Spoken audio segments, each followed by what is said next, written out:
অন্তর্বর্তীকালীন সরকারের প্রধান উপদেষ্টা অধ্যাপক ডক্টর মোহাম্মদ ইউনুস COP29 জলবায়ু সম্মেলনে যোগ দিতে আজারবাইজানের রাজধানী বাকুতে পৌঁছেছেন। আজারবাইজান স্থানীয় সময় সোয়া ৫টায় প্রধান উপদেষ্টাকে বহনকারী বিমান বাকুতে পৌঁছায়।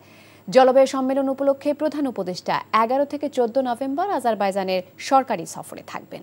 জলবায়ু ঝুঁকিপূর্ণ দেশগুলোর মধ্যে অন্যতম বাংলাদেশ বাকুতে নিজেদের দাবি দেওয়া এবং জলবায়ু পরিবর্তনের কারণে বাংলাদেশ যে ক্ষতির সম্মুখীন হচ্ছে এসব বিষয়ে তিনি বিশ্ববাসীর কাছে তুলে ধরবেন। অধ্যাপক ইউনুস COP29 জলবায়ু সম্মেলনের বিভিন্ন ফোরামে বক্তব্য রাখবেন এবং সেখানে অংশগ্রহণকারী গুরুত্বপূর্ণ ব্যক্তিদের সঙ্গে তার বৈঠক হবার কথা রয়েছে।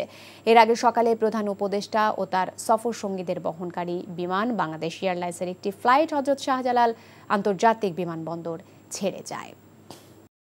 টাকা চুরির জন্য যদি আমার গলায় জুতার মালা পরাইতে হয় তাহলে আমার শালীর সাথে প্রতারণা করার জন্য তোর ফাঁসি হবে। দুলা ভাই, আপনার তো ঘর জামাই বইলা একটা পরিচয় আছে, আমার তো তাও নাই।